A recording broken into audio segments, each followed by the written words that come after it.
You don't have to. You don't need it, do you? Well, yeah, like I really don't pay attention to anything, anymore. You know that. All right, that's interesting. That didn't even open.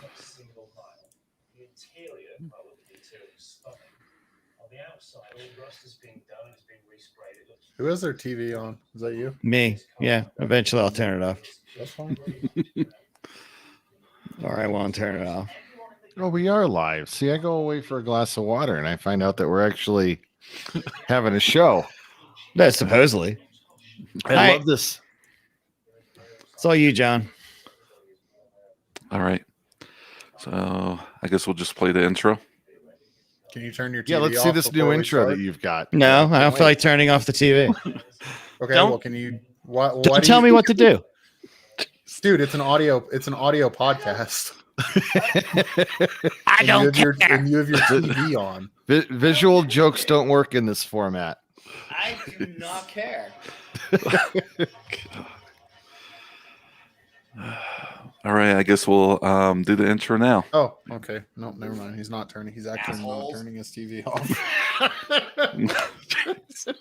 I thought you got up to turn your TV off. Yeah, I did. Oh, there it goes. Okay. Are Anyway. we all ready?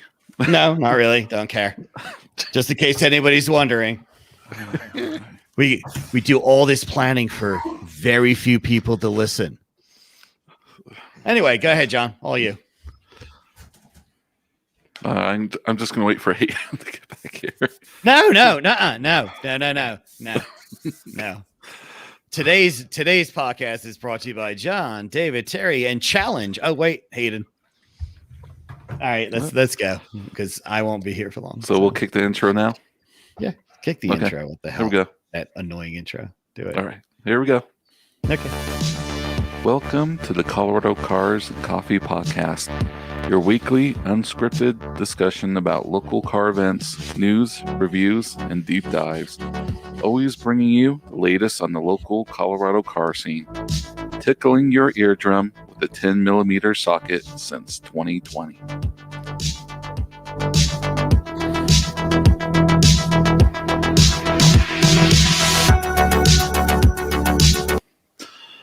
What's up? Sorry. I love it. Sorry, That's the great. the transition was jarring.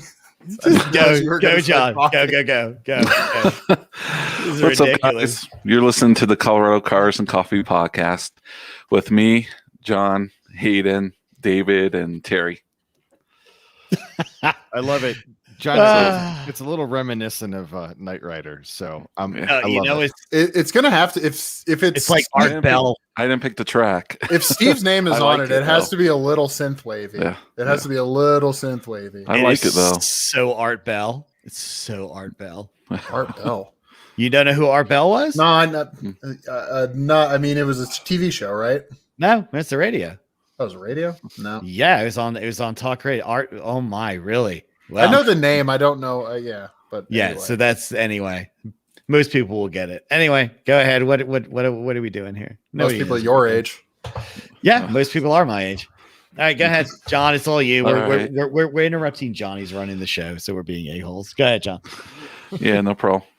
Okay, here's a look at our upcoming events. Lowry Insurance Cruise is going to take place at Colorworks, where they leave by 9:15. This is on February 20th at 9 a.m., but leaving at 9:15 a.m. And then next we have on Friday, February 19th at 1 p.m.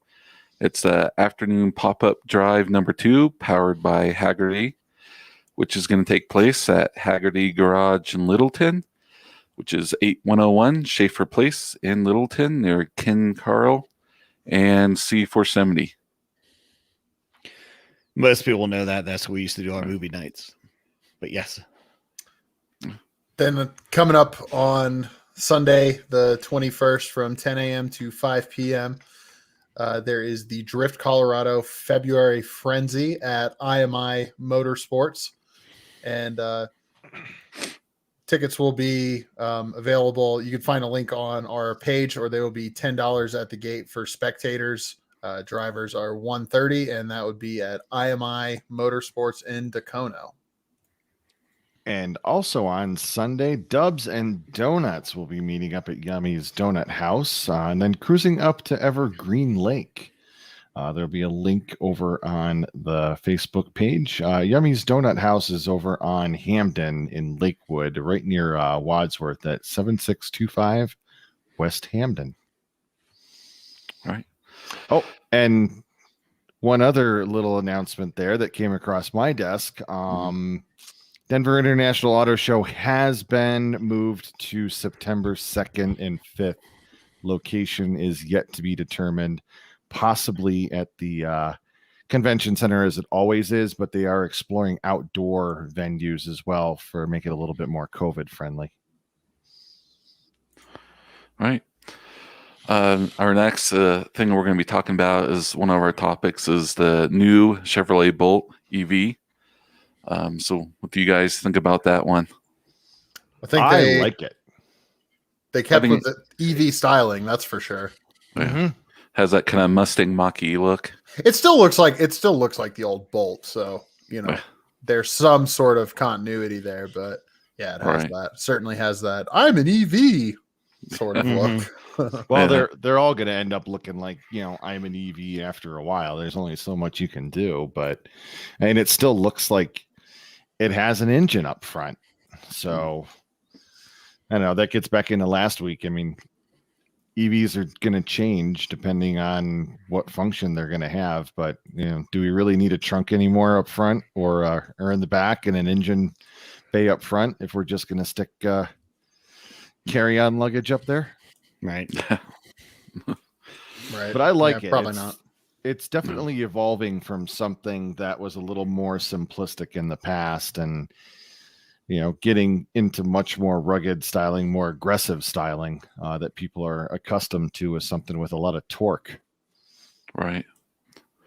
I think my main complaint is the lack of stick shift. I mean, if there was some way they can implement that in, that would be pretty nice. Of course, the transmission is completely.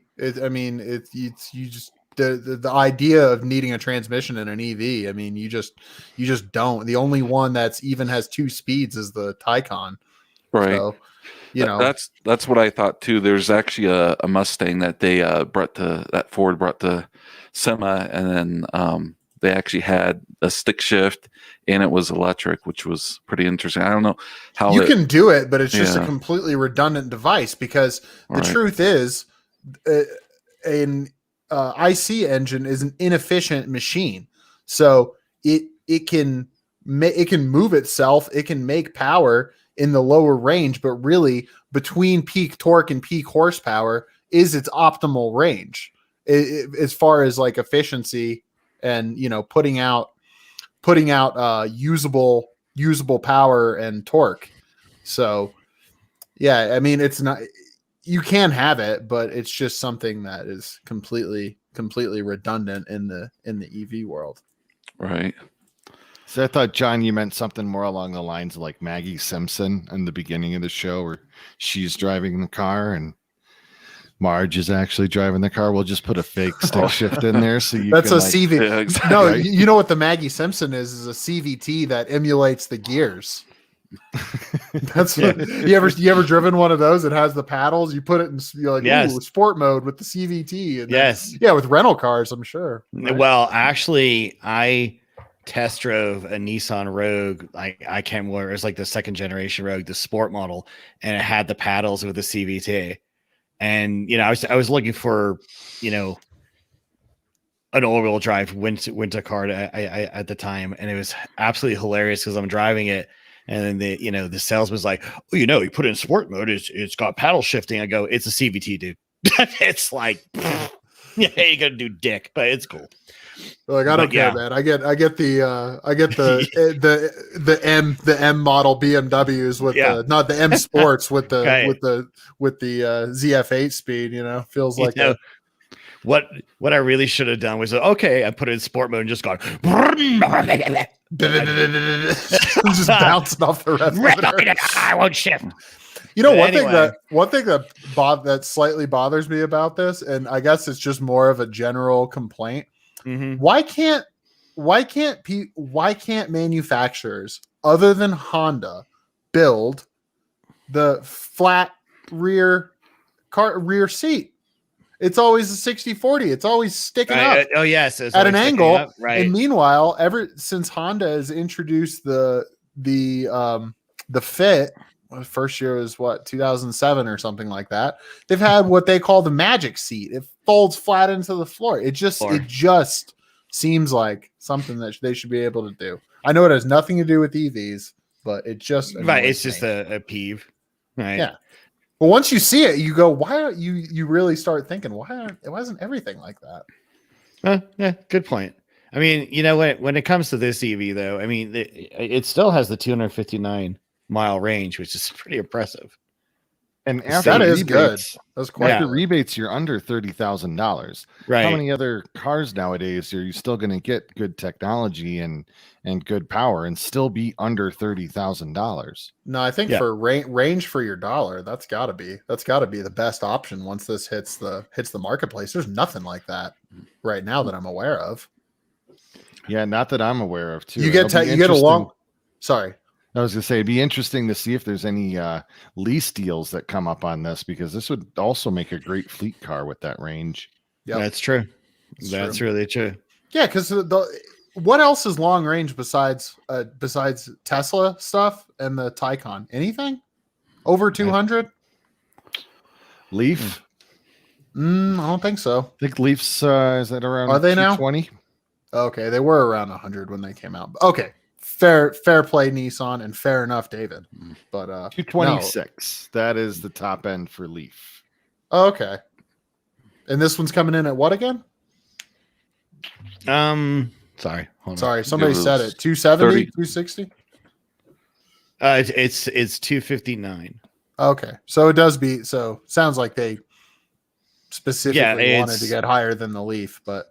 Yeah, well, yeah, being basically, and even right now, it's like, so according to this article, like the entry level Nissan Leaf is 149 miles of range. And then you have the Hyundai Ioniq Electric, which is about 170. The Kia Niro EV, which is close, which is 239. Oh, okay. So that's where you go. But okay. So I wasn't as good. I wasn't as close on those ranges as I thought. They're all. I didn't realize there was so much on the market over 200. And the interesting thing, which is like another cost, is what they're saying right here is, Chevrolet also will cover the standard installation of level 2 charging capability in the homes of eligible customers who purchase or lease a 2022 level charge cord. Chevy is calling it, is available for the Bolt. Does anybody else it see has Terry a cut out a switchable little plug bit? setup for adapting from 110 household or a 240 outlet for level 2 charging. No, so we just keep going. Okay, doesn't matter. No, it matters because it's audio, man, and you're dropping. And people, and if I can't hear you, people can't hear you that are listening to this, so it does matter. But I just wanted to make sure I just wanted to make Cherry. You're in a mood tonight. Okay, I was wondering if people. No, I'm not. It's just it's pointless to bring it up. Just keep going. No, it's not. I care about the audio if I'm doing this. Okay, fine. So anyway. Did I cut out, or is it just Hayden's crappy connection? Well, that's what I was trying to find out.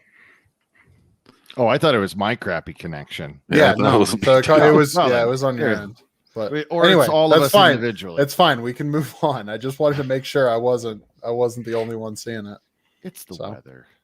So all right. Well, hey, did you guys see tomorrow? There's another kind of electric car story coming. Just not to this planet. Perseverance lander tomorrow on Mars at 1:00. I thought this was an interesting story because it's still kind of a car, right? It's a space car. Yeah, it's a space car. I mean, it's not floating around with tribute to David Bowie in the front seat, but I mean, this one actually is going to roll and apparently has parts that will fly as well. So Perseverance is landing tomorrow on Mars at 1 p.m. Mountain Time. She's about the size and weight of a Mini Cooper, 2,300 pounds, and comes with a fancy little helicopter named Ingenuity. So this will be the first powered flight on another planet. We're not counting the time the Russians launched some balloons on Venus. They don't count ever, and Venus doesn't count either because it has an atmosphere. But yeah, they're going to try to fly a little electric drone, the equivalent of what's 100,000 feet in altitude on Earth, which is about 15, maybe 10,000 feet above the SR-71's cruising altitude. So it should be interesting to see what NASA can pull off with this little guy, since the last one's, let's see, what was it? Sojourner back in the 90s was supposed to last a week, and it lasted 2.5 months. This thing's only supposed to last 2.5 years. So we should probably get 20 out of it. Somebody will end up going out there and picking that thing up and dusting it off themselves by the time it dies. That's cool. No, I have not been keeping up with that at all. So this is almost completely news to me. Well, it's kind of in that electric car realm as far as I see it. I mean, this is a lot of the technology that comes from building these rovers, and what NASA does ends up in our cars eventually. Right. I mean, the very first the moon rovers that went up with the Apollo missions were built by Boeing and General Motors, and they only topped off at like 11 miles an hour and lasted for about 5 miles, but still, that was in the 60s and on the moon. Now we're arguing about Chevys and if they can get over 200 miles on a single charge in an afternoon. So I love it. I think this is super cool. We're pretty much an EV podcast now. Yeah, No. pretty much. Yeah, that's how it's going. Eventually. These things are just curious to talk I about. was just joking Well, we around can- with it's been the topic lately. It really Just, has. Well, the But- longest lasting rover was Opportunity. Opportunity is still going strong, isn't it? No, it's done. They shut it down. I thought that one was still going. No. Huh. Yeah. No, you are right. Spirit and Opportunity, those were the ones that went in 03, right? Yep. Yeah, they last like 14 plus years. What's the one that's still up there then? Well, what, still working? Curiosity? I don't know if anything's still working. Yeah, it's still functioning. Yep, Curiosity, a 2,000 Yeah. pound behemoth, landed in 2012 Yeah. and is still going. Spirit and Opportunity, which were only set to last for 6 months. One lasted, landed in 03 and lasted until 2010, and the other one died in 2018. So over-engineered. I love it. I wish everything lasted that long. There you go. Well, I'm sure it's being powered by Bugalo. If anybody gets that reference. Bugalo. Yes, I'm sure the Wongs will be really upset Thank that you. we're landing things on their farm. This is great. At least some people might get that little one right there. Ew, kiss my shiny metal ass. You were going for all the I'm all going the for old all. references. Yes, I You am. sound like Art Bell. Yeah, I'm going through all the old references here. A little bit of Futurama in there, kids. But no, I just think it's interesting. I mean, because we're landing all over. We're landing on Mars. We have been for a very long time. I mean, I was alive when Viking was Turned put on off there. by Martians. Yeah. Well, no, it wasn't. It was turned off by the moon men on the moon base that were flying to Mars to their Mars base. I always get that mixed up. Yes, My you always bad. get that mixed up. Okay. If in doubt, just listen to the audio of Neil Armstrong saying, "There's a moon base." So, in case you're curious, but eventually we're going to land on Mars with humans and leave them there. Well, if you get bored, Google some of the new rovers that NASA's developing. Some of these Yeah. are like just ridiculously cool looking. They look a whole lot better than the modified cargo carriers that you see at the airport for the alien crew that Stan Winston Studios put together back in the day. That's true. Very true. But yeah, I'm interested. I mean, even reading on this one, it's kind of curious though that they're the drone helicopter does not. I mean, from what I read, doesn't even have a camera on it. So it's like, what the hell's the point? To see if they can. It's only going to fly about 16 feet high. Yeah, but you know what? At least stick a little camber on there. Terry, I don't need this. You're an RC flyer guy. You fly RC planes, right? Yes, I do. Okay. Oh, no wonder no wonder you have a particular interest in this thing. You're like, I heard there was little things that were flying around. Yeah. I do fly RC airplanes. I also crash RC airplanes. In case I imagine. Which do you do more of? That's the question. I rarely crash. Rarely. I mean, you're going to. There's got to be something that goes wrong.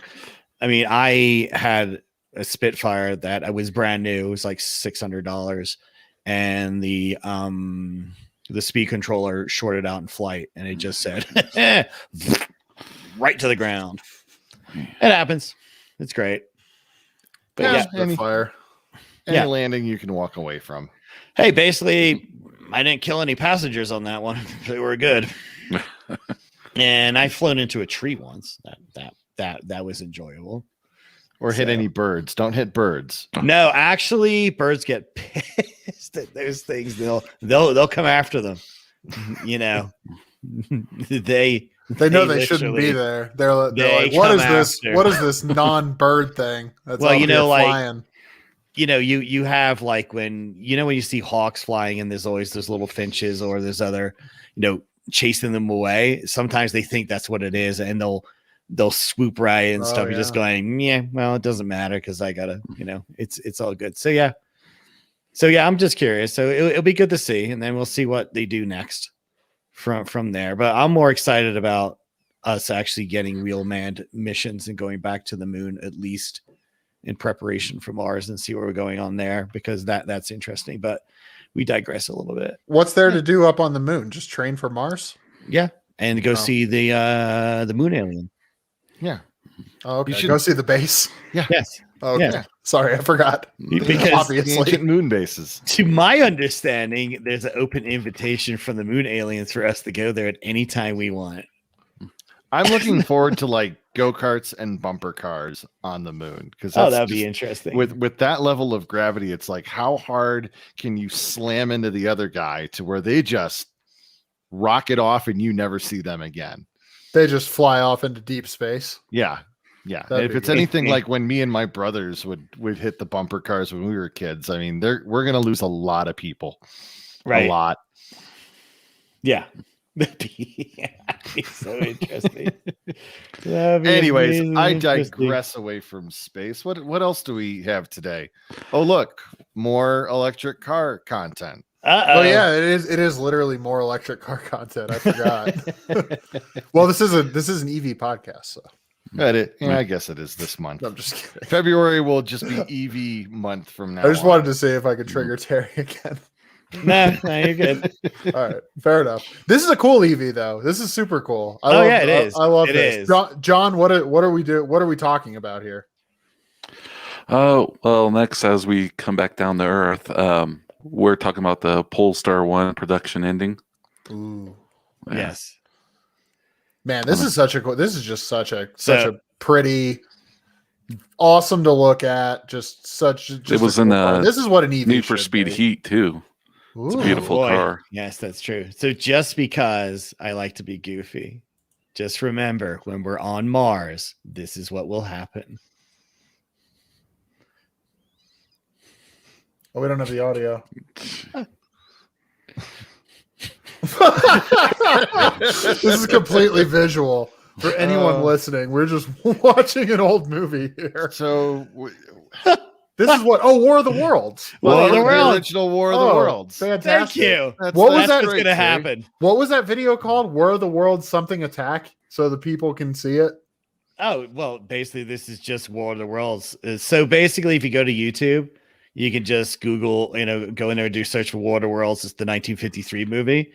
And there's clips of the attack. It's attack 2 or 3. In case you're just listening and not seeing it live on our Facebook stream. And just remember, the whole time they're blowing you up, they're running around going, "We come in peace. We come in peace." Yes. I should have found that one too. Well, at least they understand propaganda, which is important on Earth these days. Anyway, sorry. Anyways, John, I just had to do that. The Polestar 1. Yes, the Polestar 1. The prettiest EV in existence, perhaps. I don't know. It's close. This and the Taycan are close. Yeah. What? No. I thought I wasn't saying anything controversial there. No, you're not. No one was arguing with you. Okay, I didn't hear any agreements either. So. Right? Anyway. Yeah, I would definitely say it's definitely pretty, but go ahead. Go ahead. No, she's a good looking car. And from what I understand too, I meant to look up more of this to see how accurate I can be. So I'm just going to say the inaccurate stuff instead. But there's a Polestar fleet running around Denver right now that I believe, I don't know if this is right, that you can get a hold of the local Volvo dealerships to get into a Polestar and even potentially take them for the day or overnight or even just for an hour. So I need to do some more research on that and find out more for next week. Yeah, we were talking about that. So please, David, definitely go find out and see how that works. If we can all go to a Volvo dealer and test drive. That was my job and I didn't do it. That's okay. We all had jobs for this podcast and none of us did it. I went down the Mars rabbit hole and forgot about the Polestar. So, well, I got go over the specs real quick if you guys want. Well, I got right. Well, first, let me jump in and say I was rightfully corrected, and I don't know why I thought this, but Kyle Connor, our guest from last week, informed me that it is actually a PHEV, so it is a plug-in hybrid. Thank you. It's a plug-in hybrid. Thank you. Yeah. So sorry about that, John. Okay. Oh, yeah, and he's correcting me on that too with the legally separated from the Volvo dealership. So I will find out more about that, and we'll have more information either in the comments or in a follow-up video next week. Cool. So what I found out from the few minutes that I studied before we started the podcast. Way to go. Yeah, like everyone here. So it was limited to 1,500 models. It comes with almost 700 horsepower. It's close to 600 something. I believe they're preparing for a Polestar 2, another generation. And that's what I found out. I think didn't Matt Farah get to test both of them? Sounds familiar. I thought he did. I thought he got to drive both of them. And the Polestar 2 is I'm not gonna start assuming anything right now. So let me just make sure I'm right. Yeah, it's a little bit more of like a CUV type design. Right. And a lot cheaper. It's not, and whereas, the Polestar 1 is a big personal luxury coupe. A concept that's dying these days. That's why the Lexus LC 500 is so great. But so what? They're winding down the production of this thing? I haven't even seen them. So, it was super limited. Yeah, it was limited, and then they're doing a Polestar 2, which is, according to Kyle, is fully electric and is already on sale and in customer hands, built on the same platform as the XC40. So are they going to have to make? So if it's completely separate from Volvo, are they making separate dealerships for this? Yeah, they're going to have to. Crazy. Yeah, because Polestar is a standalone company. So seems like a lot of money. Yeah, but you know what? I'm sure they'll work it out where they can actually just have a Polestar like little area within a Volvo dealership, because you see that a lot. So. Right. Are there any old Saturn dealers still sitting empty?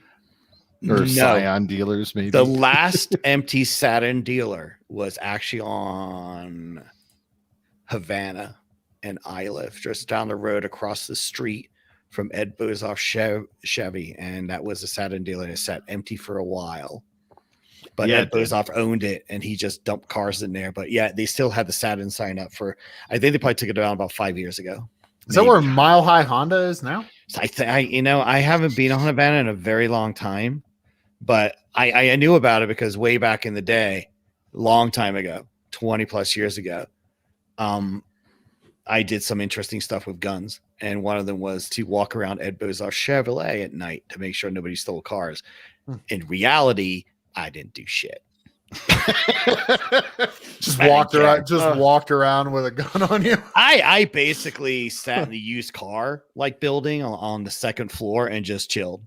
That sounds like when I was in the Air Force as security forces. I was going to say, this sounds like every single sit in security that car. guy Yeah. I see at work all day, just chilling, reading a book, watching YouTube, talking to family and friends. Yeah. So that's why I kind of know a little bit about that, because it was fun doing that weird stuff at Ed Bozoff. And this is way back in the day when the ZR1 came out. So they had one in the showroom floor.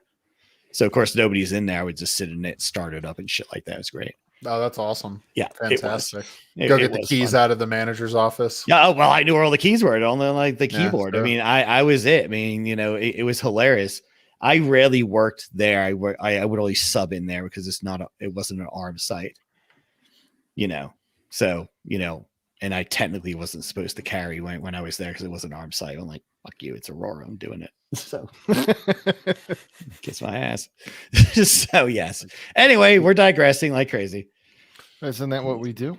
Yes, all the time. And we should answer that because Kyle, who knows more about anything than any of us combined right now, is so basically separate dealerships and service centers in the US focus on the coast to start in other markets, Europe and China. They will leverage the Volvo dealer network, but we will have a weird dealership laws in the US. Yes, that's true. We do have weird dealership laws in the US. Just talk to Tesla. They'll explain it all to you. And then talk to Carvana, who just basically said, yeah, we're not paying for this either. Carvana. Dude, I just want to buy a car from Carvana so I get the big giant token and then put it in the stupid vending machine because, that's what it is. Their big tower. Okay, you can do that. It's a car vending machine. And you I can didn't go. know I thought that was just a marketing ploy. No, you could either go there and get the token and go drive wherever your car is, put it in, and it'll come down and it's there, or they'll drop it off to you. I just want to do it, put it in, and then go, it gave me the wrong car. just start hitting the side of the building, trying to shake it, shake it around a little. Wait a minute. Get your arms stuck up in the little thing. It's like, wait a minute. I said 27B. This is not the car I asked for. Yeah. If you need to have a refund on your car, call 1-800-523. Or is the big sticker like, do not shake machine, risk of falling and trapping. Yeah. And some guy being crushed by this big tower. But yeah, Carvana's model is, I think Carvana's model, they took that model of like CarMax of like, here's cars, we'll bring cars in, you can get a car shipped in anywhere, to the next logical level, which is like, why have salespeople? Here's the car, you want it 7 days. If you hate it, you can return it and we'll just turn a blind eye. I mean, to be honest, when you guys walk into a dealership to buy a car, who knows more about the car, you or the salesman? Usually me. Yeah, it's usually you. Yeah, unless you go into like super specialist. I mean, like you go to Ferrari of Denver. Usually those guys know exactly what that car is because that's a high-end car, and they got there's a different world right there. But yeah, the average car, most people research the crap out of their cars and say this is what I'm buying. Right. Also, you're not selling a lot of Ferraris too, right? So you're just sitting there for hours of the day, just learning you're just Doug DeMuroing the car. You're like looking at its quirks and features. Yeah, exactly. Yeah. My wife's thinking of getting something this, July, August, September timeframe. So she's been looking at it since Christmas. Yep. And it'll take her 6 or 7 months to finally make a decision, but it's an informed one. She'll listen to everybody she possibly can about the car, whether it's, Top Gear and Doug DeMuro reviews or just going to the dealership and completely ignoring the sales guys. It's great. Right. I mean, when I bought my my ZHP. I mean, I knew what I was buying and I knew what I wanted, and I researched and I looked and I found it at CarMax, and it was the CarMax in Chicago. So I had it paid to get shipped here and went on vacation and came back and picked up the car that, the day I got back. And, literally the guy's like, well, here it is. And we're just like, yeah, here is the freaking money. Process me. I'm tired. I got off an airplane. I'm done. Do you happen to know if my money? Do you happen to know if your car was originally sold at Laurel BMW in Chicago? I do not know, but I could probably find out, to be honest. Because that's where my BMW is from. Right. I mean, it could be because, I am the second owner. So there's a very high chance because it was used by a real estate company as their little company car. So that's why it only had low miles on it. When I got it, I only had like 52,000 miles on it. And now it has 125,000. Congrats. Yeah, I love Kyle's comment here. The buying process for most is consistently the lowest point of happiness in the entire car ownership cycle. It really is. That's so true. And there are times I'd rather be at the dentist than buying another car, especially when I walk in and I know exactly what I want, Right. have a check in hand, and it's still like, 5 hours just sucked out of my life. Just take my check, give me the keys, let me leave. Well, that was my problem. It's like, I already knew what I was buying. I didn't need to do anything else. So I get there and there it is. He's like, oh, you want to take it for a test drive? I go, yeah, I'll take it for a test drive when I take it home. It's like, here is the check. Let's go. And he's like, okay, well, the guy says, how long will it take? And he goes, about 2 hours. I looked at him and went, you got an hour, buddy. I was like, if you don't get me signed in an hour, I am leaving. Well, I was just like, that's the challenge there. It's done. I mean, this is the price. I'm not going to haggle anything with you. Here's the money CarMax too. They're not gonna budge for right. anything. It's just like, let's go. And he was like going, well, we haven't even detailed it. I go, you've had it for 7 days. That's like, I'm buying the damn thing.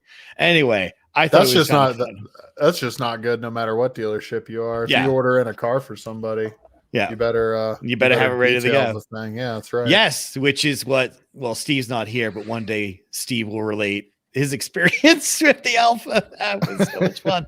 Hey, and Jordan's here. So that Hello, means, Jordan. Jordan. Hey, yay. Jordan. that means I could probably drop out. Nope.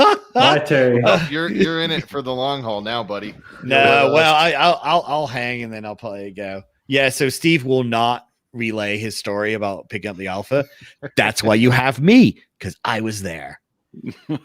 Yeah, and also this is a podcast. This is supposed to be entertainment. We have to Yes. we need to be telling good stories if we have them. The only thing I'll say, a little teaser before we move on and have John push us in the right direction, because we just hijacked this whole podcast. I will say one thing. For a dealership that fully expected 2 people to turn up at a hotel and be picked up the next day, they forgot. Somehow, as someone who has sold cars before, I'm not surprised that they forgot to pick you up. It was great. I will say we're outside and like we're waiting and like 15 minutes go by and I'm like, what the hell? And she's like, oh, I go, dude, they totally forgot. Because you know what that comes down to? It comes down to one person, your salesman, remembering right that this was the case. If he didn't write it down, if he didn't plan it into his head, put it in his calendar, do whatever he had to do, it's just a normal day, and he's just waiting for people to walk up and go, what is that? One of them Ferraris, or it's an Alfa Romeo, and their excuse was they had a party the night before, but we were partying. Okay. at Sorry. the dealership they had like something, but I'm sorry, that's the biggest Christmas crock party. of crap. Oh. It's the biggest crock. They totally forgot. Anyway, we should keep going because I will tell that story if Steve wants. No, that's a good hilarious. That's a good It's tease. I don't mind fun. just dangling a carrot in front of the listeners. Yeah. All right, You want to hear Take that us, story John. at some point. get us back on track, John. All right, back into gear. We're chatting about the Maserati MC20. We are. Jordan. This was Yeah. I was gonna say this was I mean Jordan. it's a beautiful supercar. We've discussed it before, but I think This is was, all Jordan, baby. This was a Jordan thing. I just can't wait. I mean, I don't I'm a huge fan of the mid-engine. This is kind of a fancier successor to the Alpha 4C, and I've been a huge Alfa Romeo 4C fan since its inception. Unfortunately, this is quite a bit more expensive, but it's gorgeous. I literally can't get enough of it. I just keep looking at photos. I'm hoping it's a little bit more of a driving thoroughbred than the Alpha 4C, because I have heard that that is a nice car to take to the canyons. It's a nice car to drive around, but not such a great car on the track. No, it's the opposite. So the 4C is amazing on the track, but it's a horrible daily driver. It's just uncomfortable and has no luggage space whatsoever. I mean, not that you expect these cars to have much, but they usually have a little spot for a duffel bag or something. The 4C is literally useless. I still want it because of just looks like, people have no idea what it is. They're like, what is this, a baby Ferrari?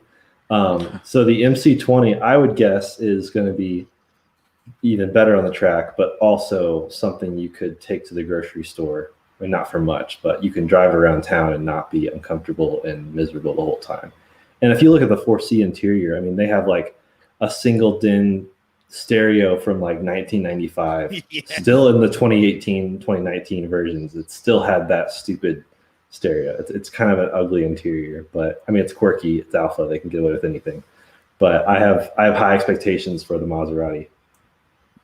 Right. Well, I've heard some people that I trust say it is indeed not super awesome at 10/10 on a racetrack. So if that's what you're doing with it, hopefully either you find it differently in firsthand experience, or you don't end up doing that activity with it. But the only thing I don't like are the doors. Some supercars can get away with those flappy doors, but yes, this would look so much better with just a normal door. I'm looking through the pictures in this link, and it looks like a man assembling an engine in what looks like an operating room. It's just like this pristine lab type environment. Yes. So yeah, hand built. That is gorgeous. But what's special about that engine? I'm not sure that it is. I was just it's a 3-liter V6 like they've used in there. Is it not more or less what's in a Giulia? Kind of what it sounded like. So my understanding, let me just see. Let me pull this thing up again because I had it, and every time I click. So it is a 90-degree V6.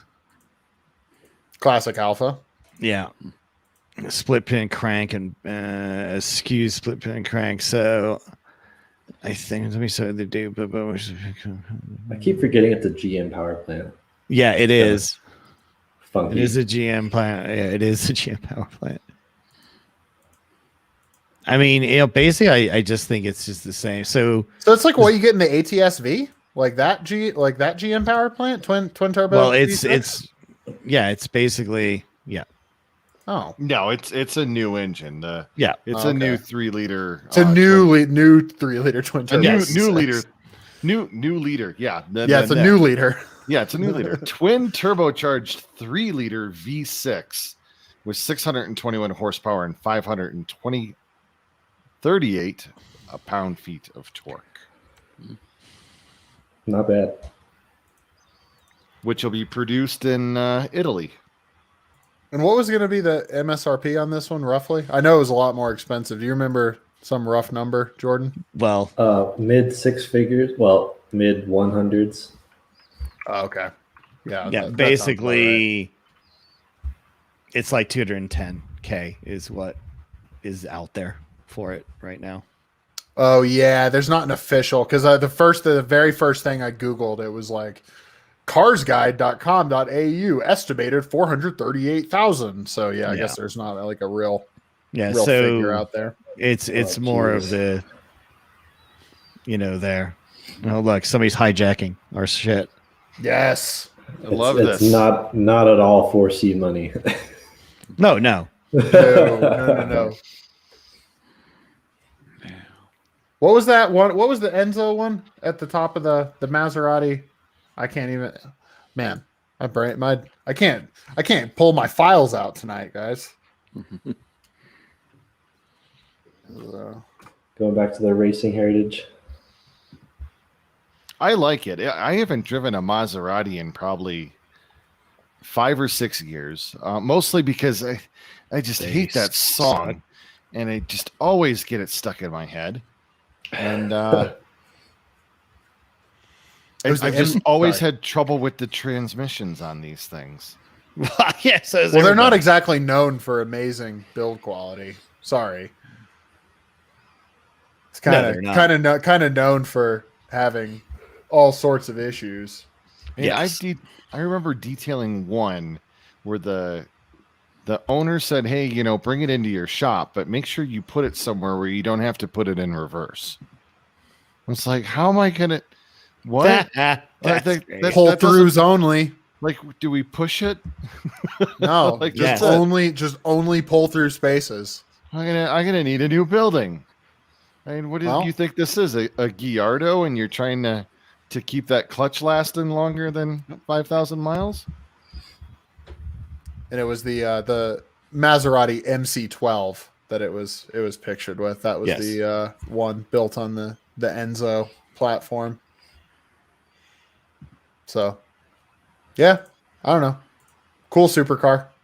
Yeah, I hope this turns things around for him and at least changes my mind about Maserati. But I never work with them, so. Here's the problem, though.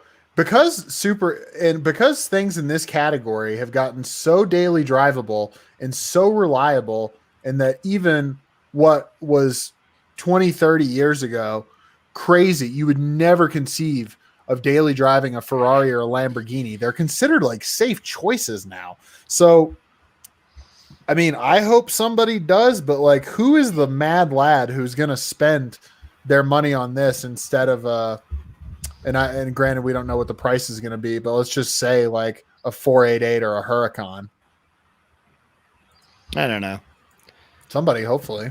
I mean, sometimes I look at these things, and as what Hayden was saying, like some of them coming so reliable, daily driver type, it's like I kind of like miss those days of you bought like these kind of supercars that because when it worked, it was amazing, but most of the time it wasn't going to work. So you had this level of either instant gratification because it worked or like this crushing disappointment because but I felt the same way about a Fiero.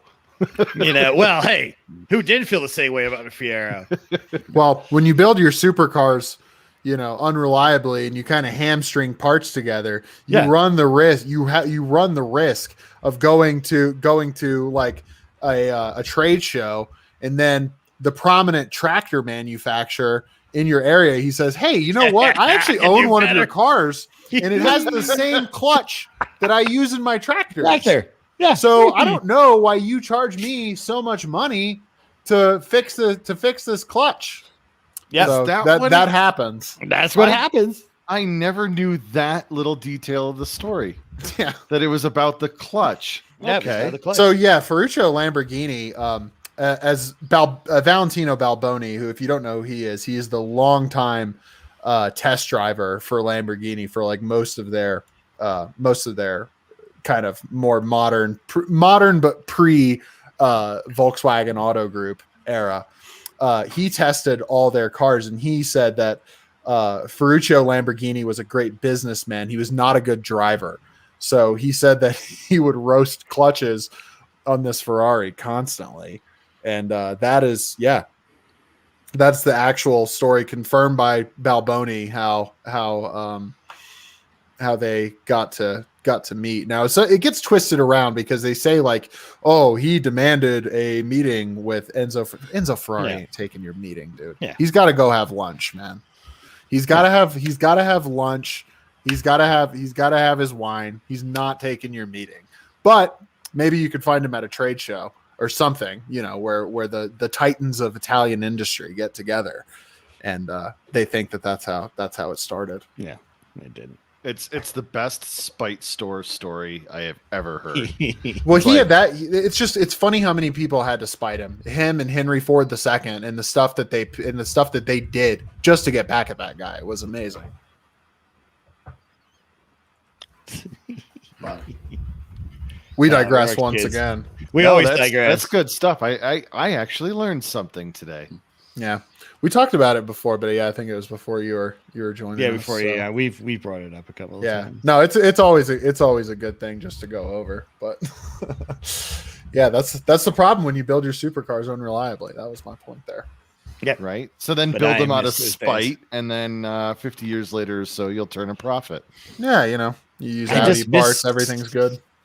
I miss those days of the late 70s and 80s where you would see like Ferraris on the side of the road. Did you Yes. in England? Yes, in England. That's funny. Yes, we see Ferraris on the side of the road, or there was a time the old man like came home and he wanted to buy a Ferrari. I can't remember which one it was. I think it was a 308. I think, and he was talking to my brother, and my brother basically came over the house and said, "No, you do not buy that goddamn car because it won't work." It was just hilarious. That's funny. Yes, there was many. Yeah, I used to see them on the side of the road. I used to see E-types on the side of the road too, and I love an E-type. And if I had the money, I'd buy an E-type right now, and I don't care if it breaks down. I don't care if it leaks fuel and oil. I don't care. Just Yeah, don't 'cause you care. get to look at it. You get Right. to look at it, and when it works, it's Yes. lovely. Yes. Got character. It's Yes, character. it does. It's a wonderful car.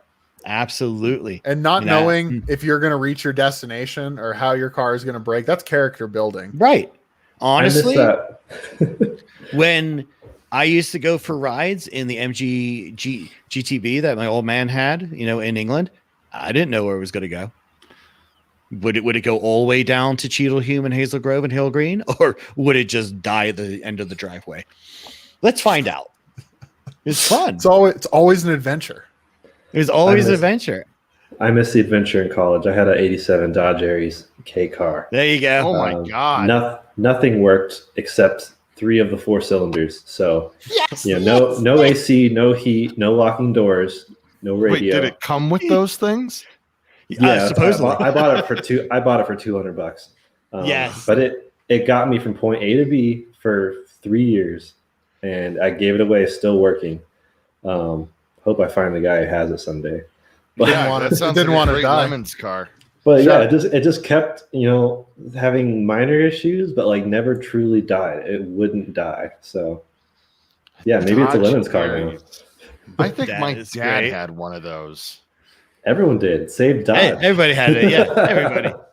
That's See, that's an Iacocca car right there. Yes. Shout out to Lee Iacocca. And it saved Chrysler, to be honest with you. It really did. All those K cars that he came out with. But yes, oh my god. I had a giant Ram hood ornament from a '52 Ram, and I You drilled it sir into are the a hood. genius. It Yes. was No, that's awesome. perfect. Yes.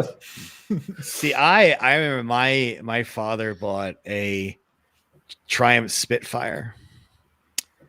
And that thing, and this is like British Leyland Triumph. So basically, we might have built the car correctly, but we really don't know. And literally, the electrics on it was so bad. But the best part was it would fry the fuel pump continually. So you would It's a good start it. feature. It would run, it would be driving, and then it would just fry, the fuel pump would just like be done because whatever Lucas Electronics and like 6 or 7 on strike 90% of the time British Leyland workers, it didn't give a shit. It was amazing. I remember being in that car it was a Saturday, and we're going to work, basically, the warehouse and all that, and it broke down on Oxford Road, which is like going into Manchester. And this was like it. My father lost it. And I was probably 8 years old, maybe, because my father made me work. And that's where I learned how to string together multiple swear words in a coherent sentence. That was the day that I was reborn. My father turned to me and said, "Today, son, you're a man. But yeah, he lost it. He had enough and he left it on the side of the road. And we walked like a mile and a half to the warehouse. And he was annoyed all day long. And then he was done. And car deals were open on Sundays in England. So on Sunday he went and he got another Ford Cortina. And he loved that car. But yes, Cortina was awesome. We had so many Ford Cortinas. We digress like crazy. We had so many Ford Cortinas. We had basically Mark 1s, Mark 2, Mark 3s, Mark 4s, and a Mark 5. That's how many Cortinas we've had. Oh, my dad loved them. That's like the classic choice for England in that period. I'm glad he arrived there. Oh, it's amazing. Yes. But see, I can go on about crazy stories of English cars breaking down or stupid car purchases my father has done, which might be a podcast one day. Well, no, we've talked about it before. Your dad was full of them. He's just an interesting dude who liked cars and was pretty impulsive with his car purchasing. Extremely impulsive. Anyway, all right, John, get us back on track. Any more comments on the MC20? Anything? Sorry, go ahead. No, I just said we're done. Fair enough. Nice. Yeah, I think we're winding it down and mentioning the sponsor for today's podcast. I think that one was on me, was it not? I do believe so, sir. All right. So sponsor segment for this week, we have Denver Detail Glove. And shout out Club. I said, did I say glove? You said glove. I didn't say glove. You said glove. Oh, come on. The problem is this is recorded, and I'm gonna. If only we had a way of going back and checking. Oh, that's a little awkward, isn't it? Anyway, it's all good. Sorry, Denver Detail Club would be our sponsor for this week, and shout out to our sponsor, Lok Nguyen, I hope is how you say that. With Denver Detail Club, DDC is offering 10% off of any of their services. That includes tint, clear bra, wraps, and ceramic coating, along with full auto detailing products or full detailing services. Excuse me. He has the products, and he will detail your car. Lok and his team use Ceramic Pro and Geon products. Big fan of the Geon stuff myself. And also provides ceramic coating for boats. Call them today and get pricing and availability at 720-419-9187. And make sure to mention you're a Colorado Cars and Coffee member. Yes. Perfect. Yeah. So anything else? There's a Healy Sprite looking quite ominous. I thought Terry would appreciate head gasket. Gasket? Nope. The story behind this little one. So, for those who are not watching the video, it's a little Austin Healy Sprite that appears to be on fire. This is my father-in-law's car after he let me drive it. Did you reverse the clutch? You set your father-in-law's Healy Sprite on fire? This was the second time I ever met my father-in-law, and he decided he wanted to see how much I knew about cars. And, and he did the right thing. You destroyed it. Well done. I just set it on fire and said, "This is what I think of your car." The brakes. I was driving it around. First off, he says to me, "Okay, go ahead and start it. You know how to start it, right?" And it's like, "Yeah, I can start seriously, this car." I'm good. And it actually was like took me 2 seconds. Right. And we're just driving around in Salt Lake City for maybe 10 minutes, and I cannot get this thing above 40 miles an hour. Right. Well, handbrake. Okay, I'm starting to surmise. Yeah. I know where this is going. I see where you're going. Never let go the whole time we were driving this car. Buddy. This is only maybe 8 minutes of driving it, and we got back into his driveway, and the brakes are glowing. They're so hot. We pulled back in. My wife is just aghast. Like, I set her dad's favorite project car on fire. And he just gets out and goes, "No, this happens all the time." No, this is normal. This is normal. I usually set my brakes on fire when going out for groceries in this thing. Oh my God. See, that's great. I mean, I'm trying to remember. Let me see here. Oh God, what was the What was that one? Was it the MG or was it? Oh, let me see what else. These stupid cars that he just bought. Was it? No. Oh, I think it was the MG. Where it's I think it was the MG, and we're driving it, and it the battery shorted out. Lucas Electronics. That's a good one. And it basically fried the car, and it died. Is on the side, the side of the road. And the thing is, he bought that for my, which I'm going to say it. Well, I won't. For my stepmother. May she be dead somewhere. And so he was irritated by this car. Irritated. Mad. My father had a great temper, and he punched it. Oh, he punched the fender. Pretty good way to break your hand. And that's what I heard. I'm with him. Most of the time when these catastrophic car things happen, I'm in the car, and I'm out, and I hear it, and I hear him punch, and I hear his hand just break. Oh, and I backed up as far away from my father as humanly possible, because that MG took the beating and it beat him back, and he was already mad. The situation got a lot worse. So he would just lose it. But I think it was the MG that did that too. I'm pretty sure it was. By the way, if you're listening to this and you're like, did he know that story? No, I didn't. Yeah, I just know that it's usually punching a car ends with your hand being broken. The car wins every time. I can remember all sorts of fun little things. My father was great. There were some really cool things, and we'll kind of go over some of the other. Yeah, we'll sprinkle those he's had. Yeah, we sprinkle them in.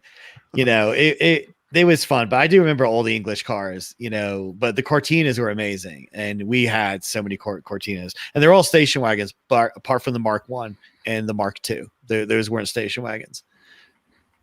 Because my mother drove the Mark I, and then my father bought a Mark II GT.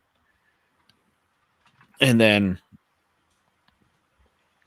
we had other like crazy cars. But yeah, anyway. All right. I think we used up a good amount of time. Yeah. We'll have to talk about all the bad cars our parents owned back in the day. Yes. It's a good topic. Oh, there it is. There's the Cortina. Yeah. Oh, I don't know why it's not letting me zoom in. That makes me mad. But anyway, yeah. This is the Mark. Yeah, I searched for the Mark II GT. Yeah, there it is. So my father bought that, and then my mother had a Mark I.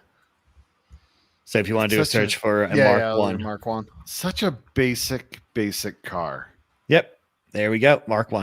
These were all the Terry will tell you, these were all the rage. Oh, yes. Massive. These were so popular. There's the wagon. Yeah. It's like, my mother's was black. It's wonderful. I have fond memories of that car. I have fond memories of every single Cortina. Was there a Lotus version of this at some point? Yes. Yeah. Mark I. See the one right here? The one. That one? With the Lotus logo? Yeah. That's the Lotus Mark I. It's amazing. I mean, those things are out there. Just, it's so much fun. So much fun. And I tried so hard to get my father to buy certain cars that whilst I lived there, like an XR2, an XR4, Cosworth stuff, and stuff like that. Tried to get him to buy a Lotus several times. He just wouldn't do it. And then he bought crap sometimes. But he did have a 924 turbo and some other stuff. But yeah, the Cortinas, I have fond memories of the Cortinas. We had like 2-liter blue station wagon, 5-speed manual full of dog hair because we carted the dog in it. Perfect. That's wonderful. Hey, this is Colorado. You gotta have a dog car. Yeah. So dog. all those things. See, I remember the driveway at home. There was, on average, there was at least 5 or 6 cars in that driveway. And of those 5 or 6 cars, 2 actually worked. Sometimes 3. It's amazing. Isn't that normal? Yes, that actually is normal. It was fun. It totally was fun. It really, really was. But I just grew up in a great time in England. where hot hatches were coming out and all those things, and you had all these imports, and it was fun. It was a blast. But anyway, all right, let's wrap this cold dog up. Yeah.